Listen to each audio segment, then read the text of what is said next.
पाठशाला। मैं हूं आपकी एजुकेटर ज्योति। इस वीडियो में हम बात करने वाले हैं regarding your December 2023 exam, that is CSR December 2023 attempt, उसके प्रिपरेशन स्ट्रेटेजी के बारे में बात करेंगे। और ऑलरेडी आपका जो एग्जाम है वो 6 जून को हुआ था, और अगर अभी फिलहाल में देखा जाए तो लगभग रफली जो है 8 दिन बीत चुके हैं, यानी एक वीक रफली जो है बीत चुका है, जिसमें कि आपको एक अच्छा खासा बफर पीरियड मिल गया होगा, थोड़ा सा रिलैक्स होने का, थोड़ा रिलैक्स होकर सोचने का कि अब क्या करना चाहिए।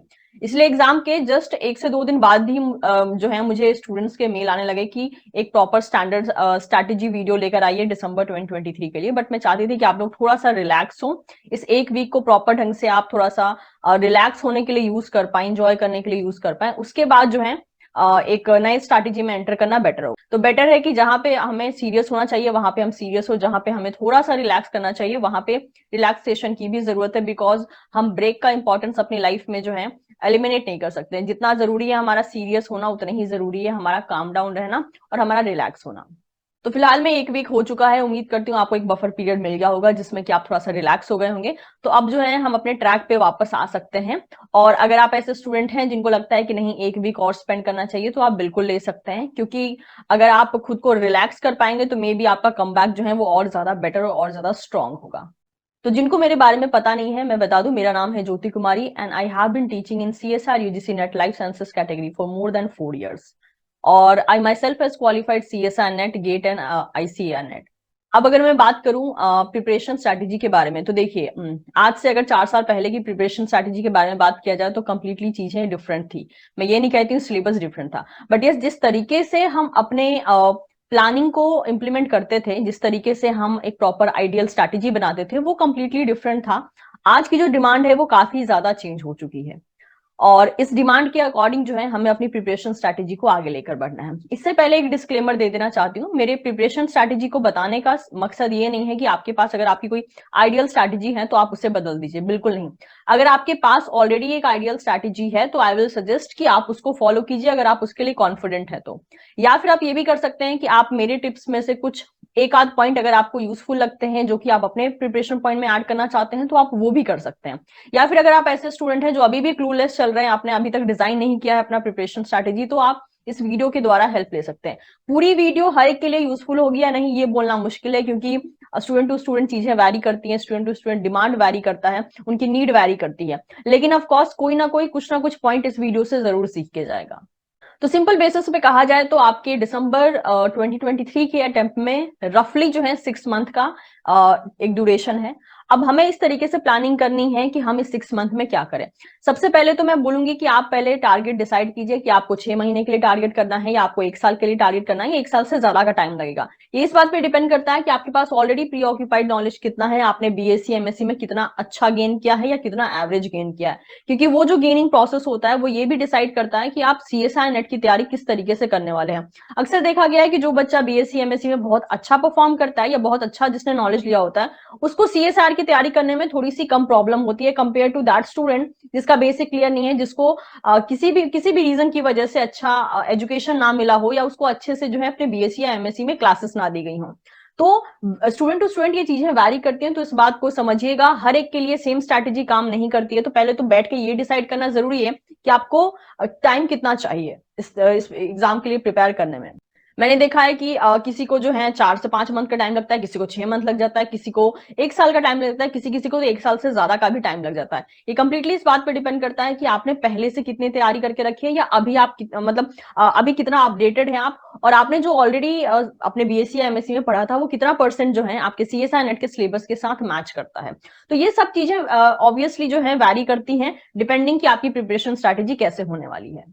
तो सबसे पहले we should start with the duration. रफली अगर हम कंसिडर करें तो हमारे पास 6 मंथ का जो है टाइम है, और अगर मैं इसको डिवाइड करना चाहूं तो आई थिंक हम 20 to 25 डेज साइड हटा सकते हैं फॉर द रिवीजन, और बाकी जो टाइम रह गया, यानी रफली अगर मैं हाथ में लेकर चलूं तो 5 महीने का टाइम आपके पास रह जाता है। अगर मैं जून से भी कैलकुलेट करती हूँ, that is July, August, September, October, November and December. दिसंबर के मिड में जो है एग्जाम हो जाएगा। तो यानी अगर आई मीन टू से वी आर एक्सपेक्टिंग कि दिसंबर के मिड तक एग्जाम हो जाए, तो रफली देखा जाए तो आपके पास 5 महीने हैं स्ट्रैटेजी के लिए, और जो बाकी रह जाता है लगभग 15 से 20 दिन का टाइम, वो आप रिवीजन में निकाल सकते हैं। तो जो ये 5 महीने का टाइम है उसमें आप तैयारी करेंगे, यानी आपका जो सीएसआई नेट का सिलेबस है उसके अकॉर्डिंग आप चीजों को लेकर प्रोसीड करेंगे। तो ड्यूरेशन की बात करें तो आपके पास 5 मंथ का टाइम है for the preparation time, and बाकी जो टाइम बच जाता है, चाहे वो 15 से 20 दिन का हो या 20 से 25 दिन का, जो भी एक टाइम वैरी करेगा, उससे आप जो है रिवीजन में कंसीडर कर सकते हैं। सेकंड फैसला आपका ये होना चाहिए कि आपको टारगेट कितने यूनिट करने हैं। अगर मैं अपने एक्सपीरियंस के बेसिस पे कहूं तो अभी जिस तरीके के क्वेश्चन आ रहे हैं, जिस तरीके के क्रॉस पैटर्निंग को फॉलो किया जा रहा है, मतलब कि एक क्वेश्चन है, उस क्वेश्चन में जो है 4 ऑप्शन है, तो 4 ऑप्शन को डिफरेंट चार डिफरेंट यूनिट से भी लिया जा सकता है। तो अब आप खुद सोचिए कि अगर आपने लिमिटेड नंबर ऑफ यूनिट्स को टारगेट किया है तो आप उस क्वेश्चन को कभी सॉल्व नहीं कर पाएंगे। तो बेटर होता है आप मैक्स टू मैक्स टारगेट करें। तो मिनिमम भी अगर आप टारगेट करते हैं तो आई विल सजेस्ट कि आप 10 से 11 यूनिट के लिए आपको टारगेट करना चाहिए। और अगर आपके पास टाइम है अच्छा खासा, या फिर आपकी प्रिपरेशन स्ट्रैटेजी ऐसी है कि आप एक लॉन्ग टर्म बेसिस पे प्लानिंग कर रहे हैं, तो आपको 13 के 13 यूनिट भी आप टारगेट करके चल सकते हैं। बट ऐसा कोई कंपल्शन नहीं है कि आपको 13 यूनिट टारगेट ही करने हैं, आप 10 से 11 भी कर लीजिए। आई थिंक वो इतना इनफ है कि वो आपको सेफ साइड में लाकर रख सकता है। तो पहले तो आप डिसाइड कीजिए कि आपको नंबर ऑफ यूनिट्स मतलब नंबर ऑफ यूनिट्स जो है कितने चाहिए, या फिर आपको कितने टारगेट करने हैं, और साथ ही साथ कौन कौन से यूनिट्स टारगेट करने हैं। जैसे कि आपके सीएसआई नेट के सिलेबस में टोटल डिफरेंट 13 सब्जेक्ट्स हैं, उन 13 सब्जेक्ट में से कौन से सब्जेक्ट को आपको टारगेट करना है, ये प्लानिंग जो है आपके पास पहले रहनी चाहिए। सेकंड प्लानिंग इस चीज पे आती है, दैट इज जनरल एप्टीट्यूड। अक्सर जो है लाइफ साइंस के बच्चे कोशिश करते हैं कि जनरल एप्टीट्यूड वो छोड़ ही दें, लेकिन मैं हमेशा से बोलती हुई आई हूं कि जनरल एप्टीट्यूड को आपको कभी भी पूरा नहीं छोड़ना चाहिए, बिकॉज वो मदद करता है आपके मार्क्स को और बढ़ाने में। और जनरल एप्टीट्यूड ना बाकी सब सब्जेक्ट की तरह आपका बहुत ज्यादा मेहनत भी नहीं मांगता। अगर आप हर रोज जो है 2 से 3 क्वेश्चन, मतलब लगातार 5 महीने हर रोज 20 मिनट सिर्फ अगर आप अलग से निकाल ले जनरल एप्टीट्यूड के लिए ना, तो भी आपका जनरल एप्टीट्यूड पूरा बहुत अच्छे से रेडी हो जाता है। और मैं जितना पेपर को मैंने एनालाइज किया है, वो देखकर ये तो समझ में आ ही गया है कि सीएसआई नेट में मिनिमम भी जो है 4 से 5 क्वेश्चन ऐसे जनरल एप्टीट्यूड में चले ही आते हैं जो आप इजीली अटेंड कर सकते हैं। नेक्स्ट बात करें तो download the syllabus. CSI net का पहले सिलेबस डाउनलोड कीजिए। अगर आप नए स्टूडेंट हैं या फिर पुराने स्टूडेंट हैं, आपके पास सीएसआई नेट का सिलेबस होना बहुत जरूरी है, ताकि आप एक प्रॉपर ढंग से एनालिसिस कर सके कि सिलेबस क्या है, आपको कितना अटेंशन पे करना है, आपको कितना टाइम देना पड़ेगा। उसी को देखकर आप ये डिसाइड कर पाओगे कि आपको 6 महीने का वक्त लगने वाला है या 1 साल का वक्त लगने वाला है। उसके अकॉर्डिंग जो है आप आगे अपनी प्लानिंग कर पाओगे। लेकिन अगर आप क्लूलेस हो, आपको पता ही नहीं है कि आपका सब्जेक्ट कहाँ क्या है, और आप एकदम फ्लो में जो है बहे जा रहे हो बाकी सबकी तरह, तो आपके लिए बहुत सारे चैलेंजेस जो हैं आगे आ सकते हैं। तो सबसे पहले तो सिलेबस डाउनलोड कीजिए, देखिए कितने नंबर ऑफ यूनिट्स आपको टारगेट करना है और कौन कौन से यूनिट्स को टारगेट करना है। नेक्स्ट फैसला इस चीज पे चला आता है कि आपको जो है सेल्फ स्टडी करनी है या फिर कहीं पे कोचिंग लेनी है। तो ये चीज भी आपको डिसाइड करना बहुत जरूरी होता है, क्योंकि मान लीजिए अगर आप सेल्फ स्टडी कर रहे हो तो शुरुआत से ही आपकी जो प्लानिंग होगी वो कुछ अलग चलेगी। लेकिन अगर आप शुरू से ही ये डिसाइड कर चुके हो कि आपको कहीं पे कोचिंग लेनी है, तो वहां पे जो कोचिंग क्लासेस हैं वो कब से शुरू हो रही है, कब से उनके बैचेस शुरू हो रहे हैं, उसके बारे में आपके पास इन्फॉर्मेशन होना चाहिए, एंड उसी के अकॉर्डिंग आप प्रोसीड कर सकते हैं। ये डिसीजन लेना काफी ज्यादा इंपॉर्टेंट होता है, जिससे कि आपका टाइम वेस्टेज जो है काफी ज्यादा कम होता है। अगर मान लीजिए आपने 6-7 महीने तैयारी की, उसके बाद आपको समझ में आ रहा है कि आप सेल्फ स्टडी नहीं कर सकते हो, तो वो बहुत ज्यादा एक लॉस का मतलब एरिया हो जाता है, क्योंकि आप अपने 6-7 महीने गवा चुके हो। तो बेटर है स्टार्टिंग में ही आप बैठ के एक बार प्लानिंग कर लीजिए कि जो भी सिलेबस, एक बार सिलेबस को देखेंगे ना तो आपको एक आइडिया मिलेगा कि क्या आप अकेले इनफ है इन सिलेबस को प्रिपेयर करने के लिए। अगर आपको आंसर यस मिलता है तो आप जो है बिल्कुल सेल्फ स्टडी के लिए जा सकते हैं। सेल्फ स्टडी कैसे करें सीएसआई नेट के लिए, इस पे अलग से जो है ऑलरेडी वीडियो अपलोडेड है टीचिंग पाठशाला पे, आप उसे देख सकते हैं। लेकिन अगर आप दूसरी तरफ कोचिंग के लिए जाना चाहते हैं तो उसके लिए भी आपको डिसीजन पहले लेना पड़ेगा। अब वो कोचिंग कहीं पे ऑफलाइन हो सकती है, ऑनलाइन हो सकती है। अगर आपके शहर में बहुत अच्छा कोचिंग है और अगर आपका प्रायोरिटी है कि आपको ऑफलाइन कोचिंग के लिए जाना है, तो आप बिल्कुल कोई भी जो है जो आपके शहर में आसपास है या फिर जो बेस्ट आपके लिए आपको लगता है, जो आप अफोर्ड कर सकते हो, आप उसके लिए जा सकते हो। और अगर ऑनलाइन कोचिंग के लिए जाना है तो आप ऑनलाइन कोचिंग में भी आज के टाइम पे आपको बहुत सारे ऑप्शन मिलते हैं। Depending upon your priority as well as your preference level, आप बिल्कुल जा सकते हैं। Even I am also the part of online coaching classes. आप चाहें तो मेरी क्लासेस भी ज्वाइन कर सकते हैं फॉर सेल्फ स्टडी या फिर कोचिंग, जो भी डिसीजन है अगर आप टाइम पे लेते हैं तो बेनिफिट जो है आप ही का होता है। Now let's talk about the preparation. एक आइडियल प्रिपरेशन स्ट्रैटेजी में क्या क्या इंक्लूड होने चाहिए। पहला, आपका थ्योरी जो है कहां से आप कवर करने वाले हैं, उसके लिए स्टैंडर्ड बुक का रेफरेंस आपके पास होना जरूरी है। अब डिपेंड करता है, आप सेल्फ स्टडी करते हैं तो आप स्टैंडर्ड बुक को डायरेक्टली पढ़ सकते हैं। कहीं से अगर आप क्लासेस ले रहे हैं, कोचिंग ले रहे हैं, तो माइट भी वहां पे कोचिंग के जो आपके टीचर्स होंगे वो आपको स्टडी मटेरियल प्रोवाइड करेंगे। तो जो भी है सबसे पहले आपके पास आती है स्टडी मटेरियल, वो ऑथेंटिक होनी चाहिए, साथ ही साथ उसका रेफरेंस ऐसा होना चाहिए जहां से आप मैक्सिमम चांसेस हो कि yes you are going to get the questions. तो स्टैंडर्ड बुक के रेफरेंस को आप ले सकते हैं, चाहे आप सेल्फ स्टडी क्यों ना कर रहे हो। तो सबसे पहले चला आता है आपका थ्योरी, कि आप थ्योरी को कहां से कवर करने वाले हो। प्रीवियस ईयर क्वेश्चन भी आपके प्रिपरेशन में ही इन्वॉल्व होते हैं। प्रॉपर ढंग से ट्रैकिंग कि आप किस टाइम पे कौन से सब्जेक्ट को कंप्लीट करने वाले हो, उससे ज्यादा तो टाइम नहीं लग रहा है। इसके अलावा जो है रेगुलर रिवीजन आपका होना चाहिए, और साथ ही साथ उसी में जो है जनरल एप्टीट्यूड का पोर्शन भी कवर होना चाहिए। तो प्रिपरेशन में सब कुछ चला आता है, सब कुछ को अगर आप मिक्स करते हो तभी जाके आपके पास एक आइडियल प्रिपरेशन स्ट्रैटेजी बन के आती है। रिवीजन जो है काफी ज्यादा एक इंपॉर्टेंट पार्ट है। रेगुलर रिवीजन में आपको रहना पड़ता है, क्योंकि शुरुआत में क्या होता है, आप एक सब्जेक्ट को पढ़ रहे हो, उसको याद रखना में भी थोड़ा आसान हो जाए, लेकिन जैसे जैसे टाइम बीत रहा है आपके पास जो सब्जेक्ट्स हैं और एज वेल एज जो नॉलेज है वो बहुत ज्यादा होती जा रही है, जिसकी वजह से चीजों का ओवरलैप होना बहुत ज्यादा कॉमन है, आपका कंफ्यूज होना बहुत ज्यादा कॉमन है, और आप किसी चीज को पढ़ो और उसके बाद भूल जाओ, वो भी काफी ज्यादा कॉमन है। जिसको अवॉइड करने के लिए बहुत जरूरी है कि आप रेगुलर रिवीजन करें, ताकि इन सब चीजों से जो है आप इन सब चीजों को आप अवॉइड कर सके, एज वेल एज अपनी प्रिपरेशन को स्मूथ बना सकें। अगर बात करें स्टडी मटेरियल की, तो कोशिश कीजिएगा कि आप जो आपका रेफरेंस, चाहे आप खुद पढ़ रहे हो या कहीं और से पढ़ रहे हो, उसका जो रेफरेंस है वो स्टैंडर्ड बुक ही होना चाहिए। बिकॉज अभी का जो लेवल हो गया है सीएसआई नेट के क्वेश्चन का, वो है इन डेप्थ लेवल, यानी काफी डेप्थ में जो है क्वेश्चन पूछे जा रहे हैं, जिसके लिए आपके पास जो है एक अच्छा खासा ब्रॉड एरिया में किसी भी टॉपिक से रिलेटेड नॉलेज होना काफी जरूरी है। और ये जो नॉलेज है वो आपको कहीं और से नहीं मिल सकता है, आपको ये रिसर्च पेपर पढ़ के या फिर स्टैंडर्ड बुक्स को रेफर करके ही मिल सकता है। तो कोशिश कीजिए कि शॉर्टकट तरीकों पे ना जाकर आपका जो रेफरेंस, आपका जो मेनली फोकस हो वो स्टैंडर्ड बुक से हो या स्टैंडर्ड बुक से मिले हुए नोट से हो। वैसे कहना तो नहीं चाहिए, लेकिन एक टाइम टेबल की भी जरूरत होती है। टाइम टेबल की जरूरत इसलिए नहीं होती ताकि हम उसको स्ट्रिक्टली फॉलो कर सके, टाइम टेबल की जरूरत इसलिए होती है ताकि हम क्रॉस चेक कर सकें कि यस अगर 20 दिन हो गया है तो टाइम टेबल के अनुसार मुझे किस पॉइंट पे होना चाहिए, मुझे कितने टॉपिक को अभी तक कवर कर लेना चाहिए, क्या मैं उतने टॉपिक को अभी कवर कर पाया हूं या नहीं। इन सब चीजों के लिए एक ट्रैक बैक करने के लिए जो है आपके पास टाइम टेबल की रिक्वायरमेंट होती है। उसको स्ट्रिक्टली फॉलो मत कीजिए, लेकिन वो आपको इस चीज को जरूर पॉइंट आउट करेगा कि आप लेट चल रहे हो या जल्दी चल रहे हो। अगर जल्दी चल रहे हो तब तो अच्छी बात है, आप अपना बचा हुआ टाइम को कहीं और भी यूटिलाइज कर पाओगे, लेकिन अगर लेट चल रहे हो तब आपको जल्दी चलने की जरूरत होगी, क्योंकि आपके पास जो है बहुत सारा टाइम नहीं है, एक रिस्ट्रिक्टेड बेसिस पे टाइम है, उसी टाइम ड्यूरेशन में जो है आपको अपना सिलेबस कंप्लीट करना है। इसके अलावा बच्चों के क्वेश्चन आते हैं कि जब भी हम मतलब प्रिपरेशन कर रहे हैं, सीएसआर की प्रिपरेशन कर रहे हैं, कोई भी यूनिट को हम टारगेट कर रहे हैं, तो हमें क्या प्रीवियस ईयर क्वेश्चन पूरे यूनिट को कंप्लीट हो जाने के बाद करना चाहिए या फिर टॉपिक के साथ करना चाहिए। तो शुरुआत में तो देखिए मैं कहूंगी कि आपको topic wise previous year question करना चाहिए, क्योंकि अगर आप पढ़ रहे हो तो आपको ये जानना भी जरूरी है कि क्या उस पढ़े हुए से क्वेश्चन सॉल्व हो रहे हैं या नहीं, क्योंकि पढ़ना एक अलग चीज होती है, क्वेश्चन में इंप्लीमेंट करना अलग चीज होती है। मैक्सिमम बच्चों को पढ़ाया हुआ समझ में आ जाता है, लेकिन ज्यादातर बच्चों को जो दिक्कत होती है उस पढ़ाई हुई चीजों को क्वेश्चन में अप्लाई करना। अब क्या होता है ना कि अगर आपको आपकी कमी शुरुआत में ही पता चल गई तो आपको पता होगा कि इसका इलाज कैसे करना है, इसको दूर कैसे करना है, तो यानी शुरू से ही आप उस कमजोर पॉइंट पे जो है काम करने लगे, उस कमजोरी को और बढ़ने ही नहीं दोगे।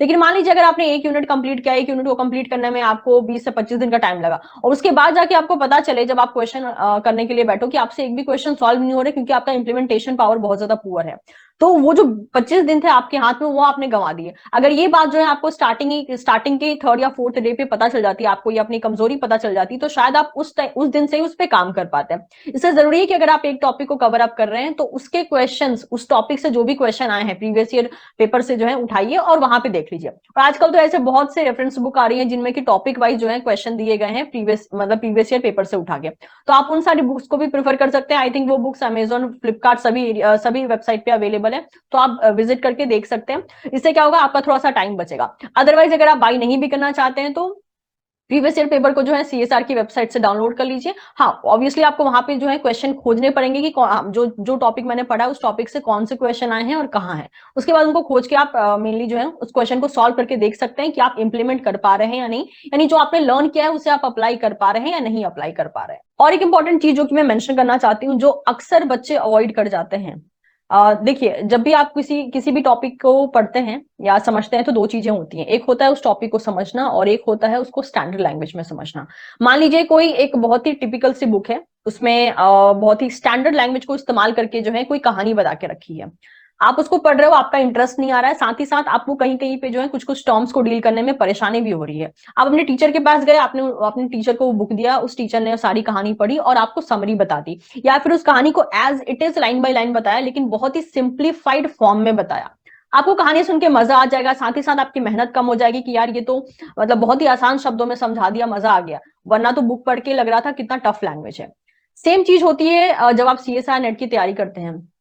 आप जब सेल्फ स्टडी कर रहे हैं तब तो ठीक है, तब तो आप खुद ही फेस करते हैं उन सारी डिफिकल्टी को कि यस, स्टैंडर्ड बुक के लैंग्वेज, कोई बुक के लैंग्वेज जो है बहुत टफ है, कोई बुक की लैंग्वेज जो है बहुत ज्यादा ब्यूटीफुल बेसिस पे दे के रखा है, जिसको पढ़ने के बाद जो है मजा आ जाता है, मतलब क्योंकि इतना ब्यूटीफुली उसको मतलब लैंग्वेज को अरेंज करके रखा है ना कि आप पढ़ते हो और आपको तुरंत समझ में आ जाता है। लेकिन ये केस सभी स्टैंडर्ड बुक्स के साथ नहीं है, कुछ स्टैंडर्ड बुक्स आपको रुला देती हैं, कुछ कुछ चीजें आपको मतलब इतनी टिपिकल लैंग्वेज में दे के रखी है कि जो बार बार पढ़ने के बावजूद भी समझ में नहीं आती है। तब हमें ऑब्वियसली गूगल की मदद लेनी पड़ती है, कुछ डिक्शनरी की हेल्प लेनी पड़ती है, या फिर किसी और इंसान की हेल्प लेनी पड़ती है जो हमें उस चीज को समझा सके।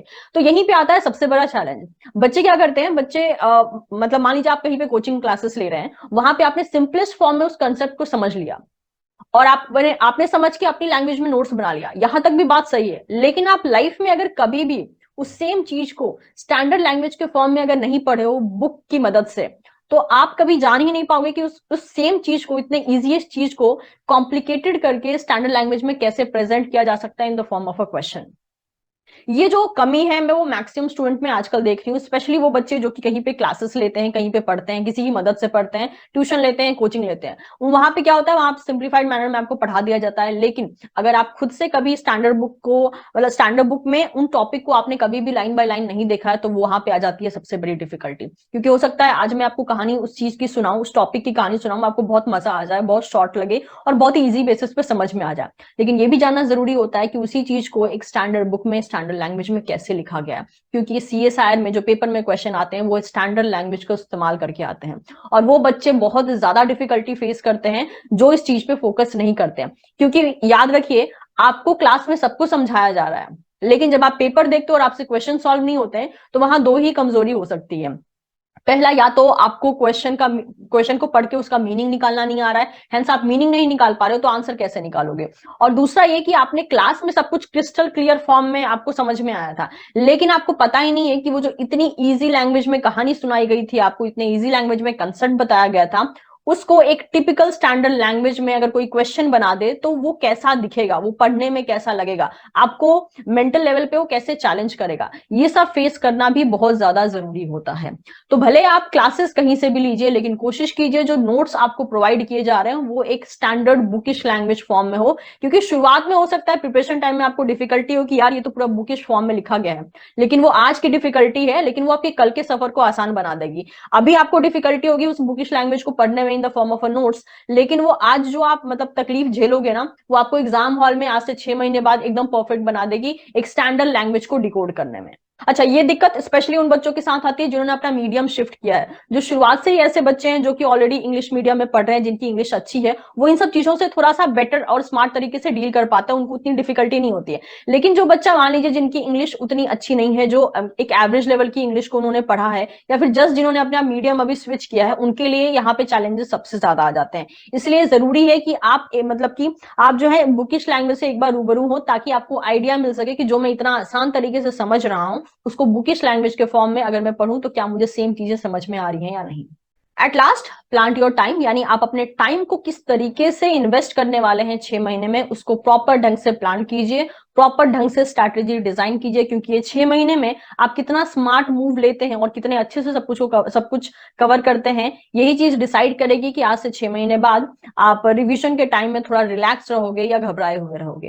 And again I am saying, decide wisely कि whether you want to go for 6 month preparation, 1 year preparation, या फिर मोर देन 1 ईयर प्रिपरेशन। क्योंकि ये आप डिसाइड करोगे ना तो आपको आइडिया मिलेगा। जैसे कि फॉर एग्जांपल अगर मैं एक एनोलॉजी लेना चाहूं, तो अगर मान लीजिए कि आपको पता है कि आपके घर पे जो मेहमान है वो अभी से 4 घंटे बाद आने वाले हैं, तो आप थोड़ा सा धीरे धीरे घर के कामों को करोगे, रिलैक्स होके करोगे। लेकिन आपको पता चल जाए कि वो जो मेहमान है वो जस्ट आधे घंटे बाद ही आने वाले हैं, तो आप उस सेम काम को बहुत जल्दी जल्दी करना शुरू कर दोगे, ताकि मेहमान के आने से पहले घर प्रॉपर ढंग से अरेंज हो जाए। सेम वही होता है हमारी प्रिपरेशन के साथ भी। अगर हमको पता है कि हमें जो टारगेट अटेम्प्ट देना है, यानी जिस जिस एग्जाम को मैं क्लियर करना चाहता हूँ, वहां से 6 महीने बाद वाला एग्जाम है, तो मुझे जो है तैयारी जल्दी जल्दी करनी पड़ेगी, क्योंकि उस 6 महीने में आपके पास जो है 10 से 11 यूनिट को टारगेट करना पड़ता है। लेकिन अगर आपने डिसाइड कर लिया है कि नहीं, इस 6 महीने में माइट भी मैं खुद को प्रिपेयर नहीं कर पाऊंगा, मुझे 1 साल का वक्त चाहिए, तो आप अपनी तैयारी को थोड़ा स्लो करके चल सकते हो। आप चाहे स्लो चलो या जल्दी चलो, जो फाइनल एम होना चाहिए वो है नॉलेज गेन का। ठीक है, फाइनल एम नॉलेज गेन का ही होना चाहिए। ये नहीं कि आपके बगल वाला कितना फास्ट चल रहा है या कितना स्लो चल रहा है, आप उसके बेसिस पे अपनी प्रिपरेशन स्ट्रैटेजी पलटो। बिल्कुल ऐसा नहीं करना चाहिए, क्योंकि मेक श्योर आप अलग हो, आपके बगल वाला अलग हो सकता है। हर एक स्टूडेंट यहाँ पर अलग है, हर एक स्टूडेंट की स्पेशलिटी अलग है। कोई जल्दी समझता है, कोई लेट समझता है, किसी को समझने में और ज्यादा टाइम लगता है। तो स्टूडेंट यहाँ पे वैरायटी के हैं, और उसी तरीके से जो है आपकी स्ट्रैटेजी वैरी करती है। इसलिए आपको पहले तो ये समझना पड़ेगा कि आपके लिए क्या जरूरी है और आपके लिए क्या अच्छा है, उसके अकॉर्डिंग आपको प्लान करना पड़ेगा। तो सबसे पहले तो वाइजली इस चीज का डिसीजन लीजिए कि आप कितना वक्त के लिए जो है खुद को इस प्रिपरेशन में इन्वॉल्व करना चाहते हो, और उसके बेसिस पे अपने लिए एक प्रॉपर ढंग से स्ट्रैटेजी प्लान कीजिए। तो मैं उम्मीद करती हूँ कि ये जो स्ट्रैटेजी मतलब मैंने बताई आपको, ये आपके लिए हेल्पफुल रहेगी। आपने बहुत कुछ सीखा होगा, और अगर आपके पास अपनी खुद की कोई स्ट्रैटेजी है तो आप इनमें से जो भी पॉइंट आपको अच्छा लगा होगा उसको आप जो है उसमें just as a point put on कर सकते हैं। या फिर आपने अभी तक कोई भी स्ट्रैटेजी नहीं बनाई थी और आपको लगता है कि इसमें से काफी ऐसे पॉइंट थे जो मैंने डिस्कस किया जो कि आपको अपने प्लान में इंप्लीमेंट करना चाहिए, तो आप बिल्कुल कर सकते हैं। इसके अलावा भी आपके पास कोई दिक्कत हो तो do let me know in the comment section. मैं कोशिश करूंगी पूरे ढंग से जो है उसको मैं टाइमली रिप्लाई दे पाऊं। और इसके अलावा भी अगर आपके पास कोई भी डाउट हो तो आप मुझे कमेंट सेक्शन में पूछ सकते हैं। Thank you so much everyone.